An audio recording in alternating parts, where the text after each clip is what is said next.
Okay, perfect. Okay. All right. Thank you everyone for joining. I'm Michael Stadelmeyer. I'm a staffer for Congresswoman Tenney in her Utica office. I'm glad to be the host for this for everyone. I do want to introduce Dan Rickman and Bernard Habaraki from the SBA. They are based out of our local Syracuse office. They will be presenting for small business help from the SBA, and I will hand that off to them. Feel free to have any questions in the chat. I know most people are going to be watching the recording later, so I have this all set. I will put in our information if you have any follow-up questions from our office. Feel free to give us a call, etc. So I will put that in the chat as well for people to see. So with that, I will hand it off to you. Very good. Thank you very much. And thank Congresswoman Tenney for hosting this thing this morning. I know she has a big interest and support of small businesses throughout her district and throughout the country, actually. And she comes from a small business background. So I know she understands the problems and the issues that involve here and has worked hard to help small business, and actually is on our small business committee. So we appreciate all the work she's done on behalf of not only small businesses, but on behalf of our agency. As you know, as he mentioned, we are located in the Syracuse district office, but we cover 34 counties of upstate New York. And the last couple of years, obviously, have been a very busy time for us. And we continue to try to support businesses in our area.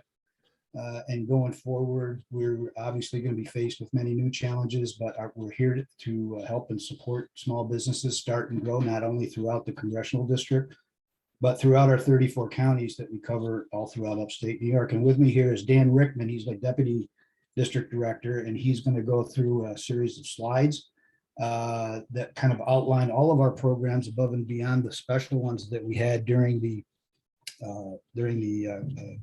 COVID crisis, and we'll highlight what we can still offer going forward as part of our regular programs that we operate daily. So with that, I'll turn it over to Dan, and we'll get on with this. Thanks. All right, thanks a lot, boss. My slides up here. Okay.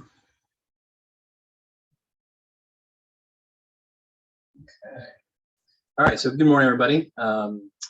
Today we're just going to kind of do a bit of an overview of some of the COVID relief programs and SBA's existing programs, how we support small businesses. So pretty high level, but there's certainly going to be opportunity for Q&A, and we'll direct you to resources on our website too.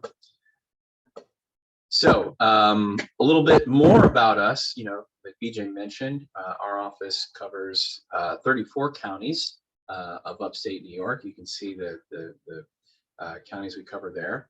SBA is, of course, a federal agency. Our primary mission is to help small businesses start, grow, and succeed, established in 1953. Every state has at least one district. Our state, of course, is covered by 3 districts. We got the Buffalo district to the west, our district, the upstate New York district, and of course, the New York City district office. Generally speaking, SBA manages programs in several key areas to support small businesses in the national economy, and that includes access to capital via SBA's loan programs, counseling and technical assistance to help businesses with everything, from business plans to market research, everything that you may need to help your business be successful. Whether it's you're planning to start for the first time, or you're an existing business and you're looking to expand your business into new markets, new facilities, that sort of thing.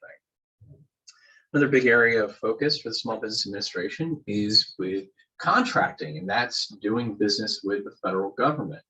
It may not surprise folks listening to this call that the federal government, the United States federal government, is the biggest buyer of stuff, essentially, in the entire world.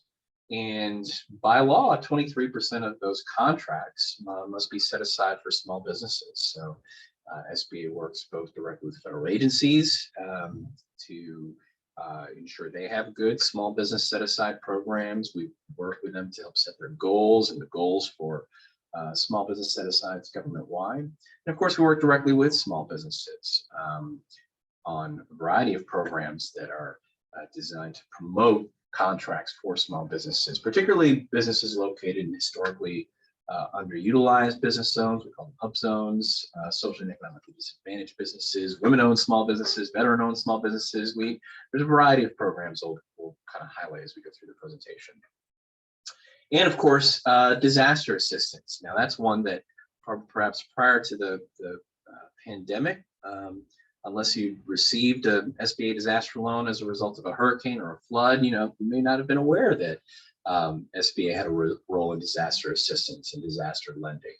Of course, with the pandemic, I think folks are probably generally aware that SBA has a role in disaster assistance now. And that continues, with hurricane season approaching and regular flooding and heavy snow events, all kinds of stuff.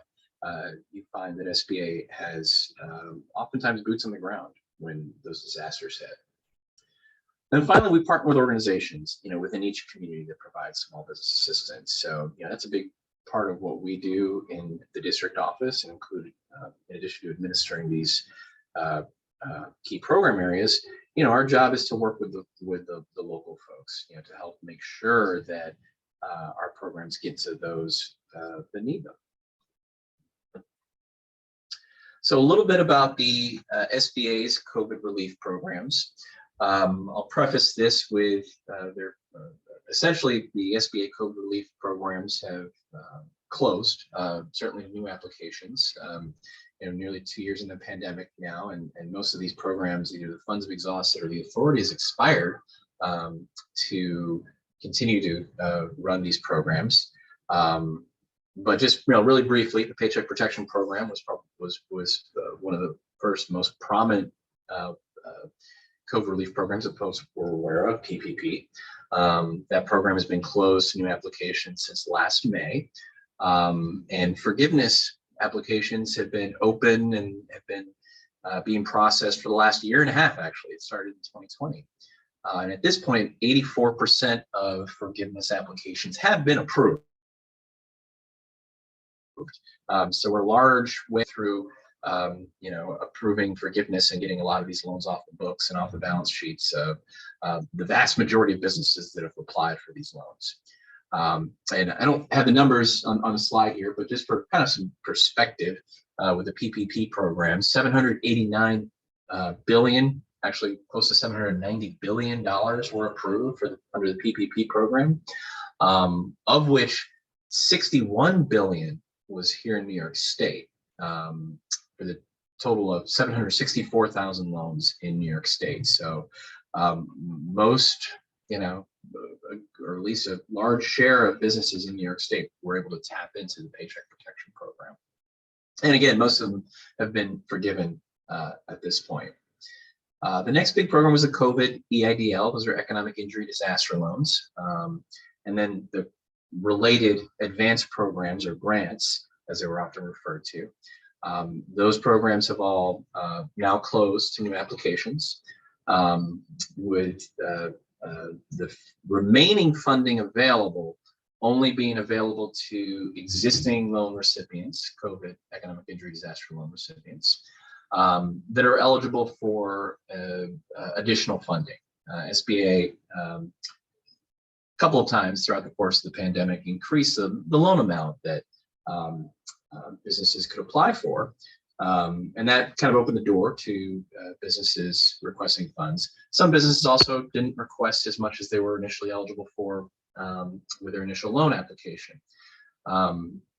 Those businesses may still apply for an increased request. So those funds are still available. The funding will not last forever, though. So do encourage folks, if they have any interest in additional loan funds under this program, they get their requests in as soon as possible. Can't put any specific timeline on when they might be exhausted, but it would not make sense to wait. And it might make sense to make that request. One of the things SBA did last fall was increase the flexibility of the use of funds for that program. When everything launched, you could only use those funds for working capital, your normal operating expenses.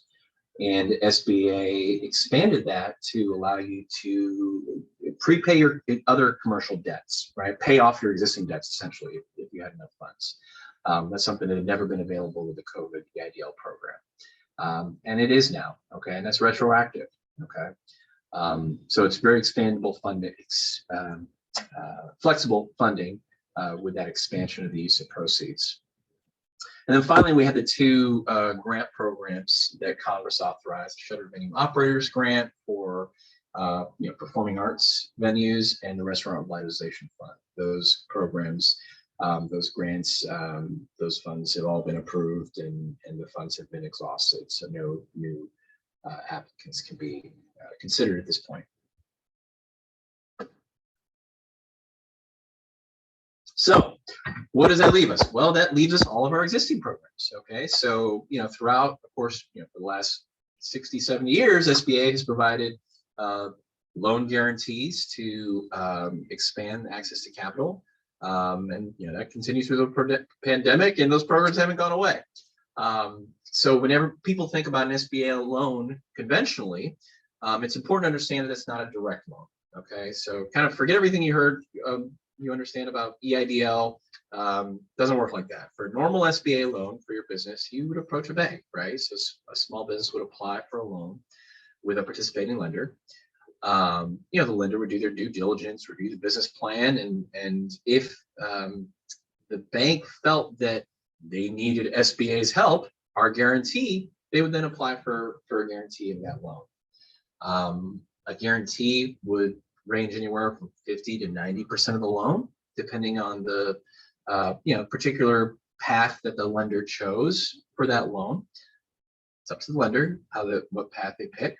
And essentially what that guarantee does is reduce the lender's risk, right? So if the borrower was to default on the loan, it's kind of like an insurance policy for the bank.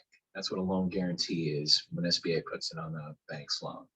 And obviously that's, expands the universe of businesses that can get a loan from a lot of banks, right? We're trying to encourage that lending.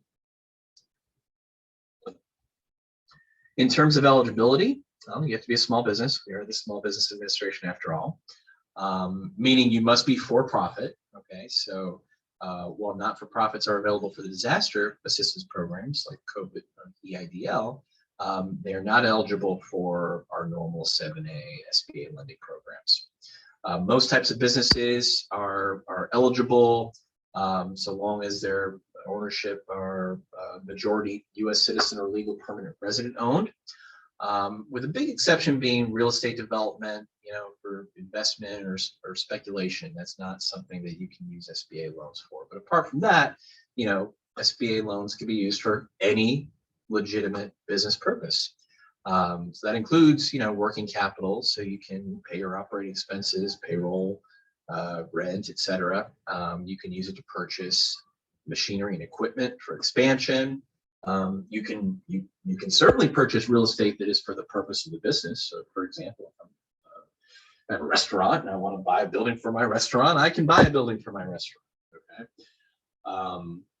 that can include constructing that building for your restaurant. SBA does construction lending. Then, of course, it can be used for inventory, refinancing business debts, the typical business expenses, whether for startup or expansion. SBA loans may be used for those purposes. So generally, with respect to the terms of these loans, the lender develops the loan terms, subject to SBA's rules. We do put some limits, right, on what they can do. Nothing, predatory or usurious in terms of interest rates or balloon payments. You can't do anything like that might cause the business harm. And you can see some general terms here for working capital only lending, right? Those loans might be 5 to 7 years. In fact, most banks will only do 5 years, but with SBA's guarantee, we'll let them go up to 7, which of course can reduce the the payment burden for the borrower. Machinery and equipment is either 10 years or the useful life of the equipment, and real estate will go all the way up to 25 years. But again, the lender is sets the terms within these boundaries. So one thing to keep in mind with really any lending, but in particular SBA lending, is there's no such thing as 100% financing when we're talking about business loans. Okay, lender / SBA will not assume the total risk of your project, whatever that project is, right? For a startup, you're looking at 10 to 25% minimum contribution typically. That could be higher, right, depending on the bank's risk tolerance or the risk of the industry. That could be higher, particularly for a startup business. But it is important to understand that startup businesses can get loans, and they often are able to get SBA loans through banks, assuming that they've got a good business plan, they have decent credit, they have some resources of their own, whether cash or investment they've already made into their startup. They're often able to get SBA loans. In fact, half of SBA loans are to new businesses, right? So businesses that have started within the last 2 years.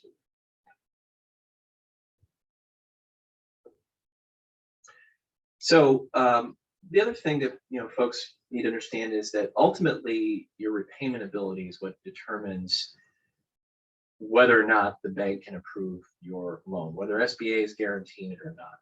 Okay, so a guarantee or even having tons of collateral can't make up for a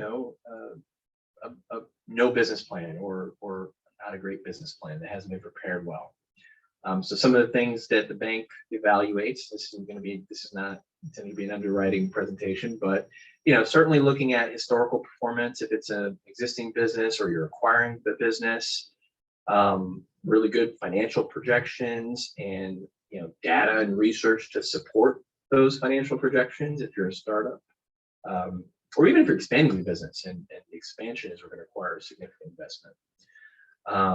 Those are pretty important things, and we'll touch on some resources SBA has to help you with exactly this, preparing, planning your business. And finally, outside resources can be considered, right? You do have personal resources, or one example, sometimes the example we'll give, if you have an existing pension or retirement or something like that, that can reduce the risk. But ultimately, the bank needs to understand that your business and the cash flow that you're going to get from this business will be enough to repay the loan. That's ultimately the most important criteria.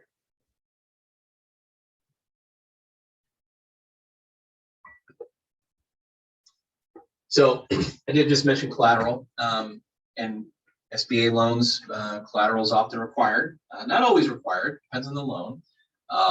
But typically, the business assets are almost universally going to be required as collateral. Personal guarantees are always required for an SBA loan. Okay, so regardless of how your business is structured, any owner that owns at least 20% of the business is going to be required to personally guarantee that loan. Sometimes personal assets can be requested as collateral. It's going to be up to the bank to determine if that's necessary to secure the loan, and it's going to be purely dependent on your specific circumstances. So it's kind of tough to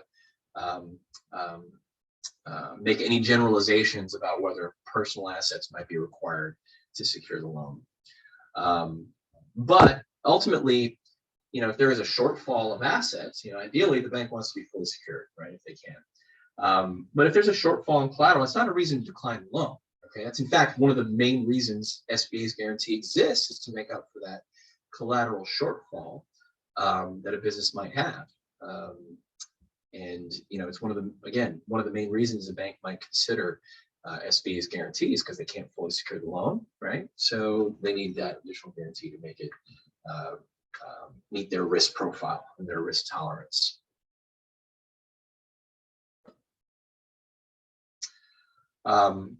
So this is just kind of a list of all the different types of SBA loan programs. It all, a lot of this kind of depends on the specifics of your project, and what you're interested in doing, whether you're a startup or whether you're an existing business, whether you're purchasing real estate. I think the main takeaway from this slide, is to understand there's a lot of different programs, and we work pretty closely with the lenders to, help them navigate all this, because ultimately the lender kind of determines which loan kind of makes the most sense. And that isn't to say that, you shouldn't be aware of some of the options for your lender that might guide your choice of lender, in fact. And that's indeed kind of part of the business plan process, is to identify certainly how much financing you need, but also the type of financing. And there's something else to keep in mind, is lenders don't have to use SBA. We're here as an option to, again, to expand the universe of businesses that can get a loan from a bank. They have the option to not use SBA if they want. If the lender doesn't mention SBA, it's certainly okay for you to ask. But, and if they do, sometimes you're not talking to the right person at the bank, and, the bank might not be as familiar with SBA loans. So, if you think that your business is a good profile based on your business plan for an SBA loan, certainly you can ask, and you can also visit our website. We have tools on our website that you can use to search for existing lenders. We even have a tool called Lender Match, where you can kind of input the specifics of your business and your project, and that goes out to lenders that you're a match for, essentially, right? And they'll reach out to you, kind of a matchmaking service. And it's easy to find from SBA.gov. In fact, I'll show you guys the website before we're done here. But if the lender does choose to apply for use SBA, they process the application, they submit it to SBA, and yes, and the lender closes and services the loan. Okay, SBA is not involved in that decision-making process with the lender. So when it comes to counseling and technical assistance, SBA funds a variety of organizations, including Small Business Development Center network across the country, the New York State network, New York State SBDCs hosted by SUNY. They have centers all across the state in key areas, and staff even strategically located at chambers and economic development organizations, even where there's not a physical center, they may have a staff person there. And you visit nysbdc.org to set up an appointment. The SBDCs really focus. They have paid staff who's really essentially their primary focus is to help you get the funding you need. And, that's one of their main areas of focus. They also do training and counseling, but they'll help you with the market research. They have access to the SUNY research library. Okay. They can help with market research. They can help with the financial projections. They can help you, develop your business plan, hone it, and get to the point where you can get the funding you need to be successful. So that you have something that you can perhaps take to a bank and make sense to that lender. SCORE is an all-volunteer organization that SBA has worked with since I think the 60s, if I'm not mistaken. And there's chapters all across the country. We have a bunch of chapters and branches of SCORE across upstate, including in Binghamton and Syracuse, Utica, Albany, in our district anyway, and Auburn. So we've got these counselors, many of whom are retired business owners and business executives, and they kind of donate their time to mentor, right? That's what they do. They've been there and they've done that. We have actually I need to do this slide. We have one women's business center in our district in Syracuse that focuses on women entrepreneurs. That's the WISE Center. And we have a veteran business outreach center that is covers all of Region 2. They're headquartered in Albany, and I'll show you guys how you can find the individual contact information from our website. But again, here's the type of stuff they do, right? Pre-planning the business, market research, workshops, even business events and networking, right? Any and all of these things our family of resource partners can help and advise you on. So a little bit on contracting assistance. I kind of touched on that in the beginning in terms of set-asides for businesses. I think if you are thinking about maybe the federal government is something that you're interested in selling your product or service to, we have, again, a lot of resources. New York State SBDC has, they actually have a procurement assistance center for their whole network that's headquartered in Utica, but they have advisors at each center that kind of specialize a little bit in doing business with federal and state government. In particular, state government, right? New York State also has a variety of programs, set-aside programs, things like the Minority and Women Business Enterprise Program, veteran business set-aside programs. There's something called Procurement Technical Assistance Centers that are located throughout the country. We've got one that serves out of Cattaraugus, serves the southern tier, and for kind of central New York, Mohawk Valley region, there's one out of Fort Drum in Watertown, and they're solely dedicated to helping you figure out what the market opportunity is for your product or service. And we have SBA business opportunity specialists. We even have somebody in our office that works on SBA's set-aside programs, such as the 88 Business Development Program that you see here, and the Hub Zone program, and can advise you on those programs in particular. So there's a lot of information, in terms of contracting assistance. I would say reach out to an SBC or one of the folks or our office, as we do have a business opportunity specialist, so we can advise you on that. There's obviously there's potentially a lot of opportunity for that. So finally, just one more word on disaster assistance. So I mentioned, there is SBA disaster assistance beyond COVID. They're available following a presidential declared disaster, and some SBA can sometimes declare a disaster for smaller scale disasters.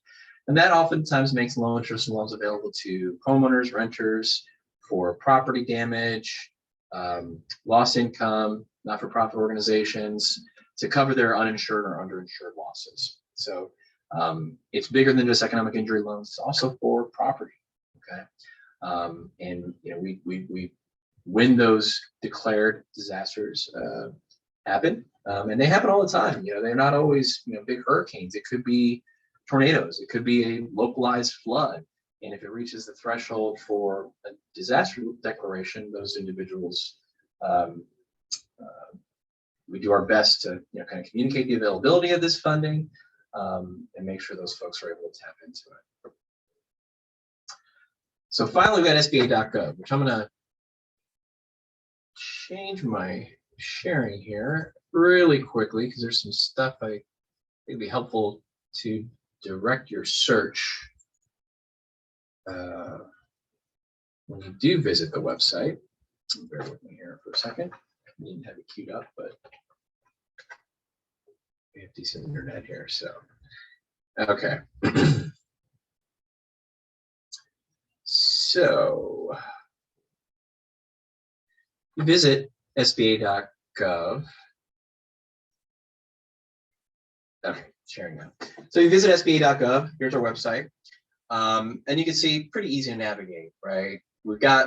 There's a lot of informational things here, right? On the business guide section, tips and lots of different paths and kind of journeys you can go through to just learn about starting a business. There's more information about the funding programs, including a link to Lender Match here, okay, under the funding programs. Lots of information about federal contracting. We've got the Learning Center, which goes into, kind of more structured modules. And we've got local assistance. So this is the one I think would be helpful for a lot of folks. Visit local assistance and you type in your zip code. For example, if I put in 13202, which is Syracuse, downtown, where our office is,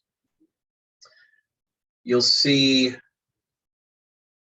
a lot of resources, okay, that are available. And you can kind of hone in, right? If you want to find a SCORE chapter or an SBDC, you can zoom out, right? You can find what's nearest to you on this website. So hopefully that'll be helpful. And you get the current contact information. I try not to put them on slides because sometimes contact information changes. Best to kind of go to our website, SBA.gov, and take it from there. And of course, it also includes our office, right? So this is how you get a hold of us. You can use the contact form, or just call, and it's kind of auto-attendant, and leave a message, and American will get back to you. So with that kind of concludes the formal presentation. I guess I'll turn it back over to Michael, and I don't know if any questions came in or if there was some stuff you guys would like us to elaborate on. Turn it back to you. Stop sharing here. Okay. Thank you very much, Dan. I appreciate it. I'm not quite sure. Was there anything else that you wanted to add to that? I do see, just checking the Q&A portion on here. I don't see any questions, but I did want to just ask one follow-up question. What would be the best way for constituents to reach the SBA? If they had questions, if there's a general email or if a phone line, which one would be kind of the best way to get any questions answered? Right, so I'm going to put this in two buckets.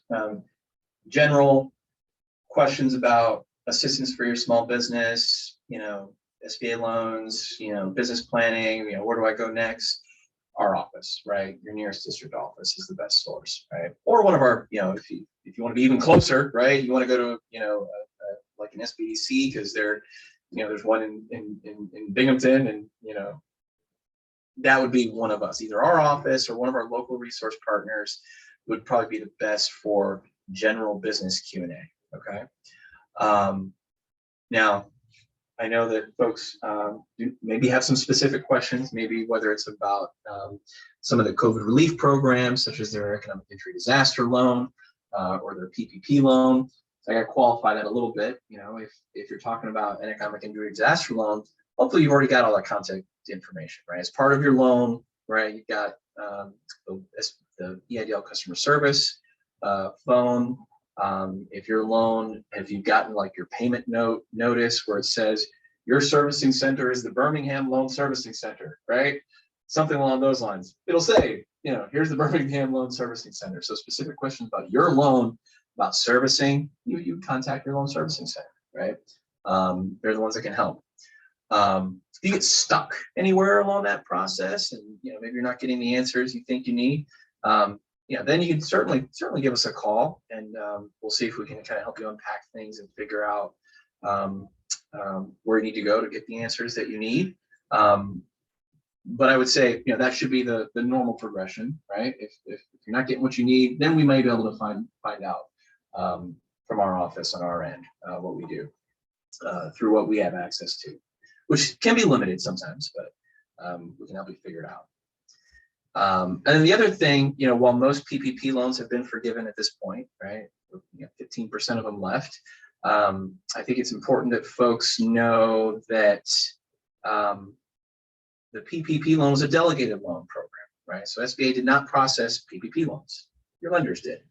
And if you're still in that, forgiveness process, you either haven't applied for forgiveness, or your bank has submitted the forgiveness application. It's all kind of still in process. that process just needs to play out, right? We're not involved in that. If once you've received a decision on your forgiveness application, you'll get a letter that says, here's the decision. And if you disagree with the decision, then there are, a couple of different options for, appeal and reconsideration based on the circumstances of your loan. So sometimes it's the case where maybe the lender approved a lesser forgiveness amount that you didn't agree with, right?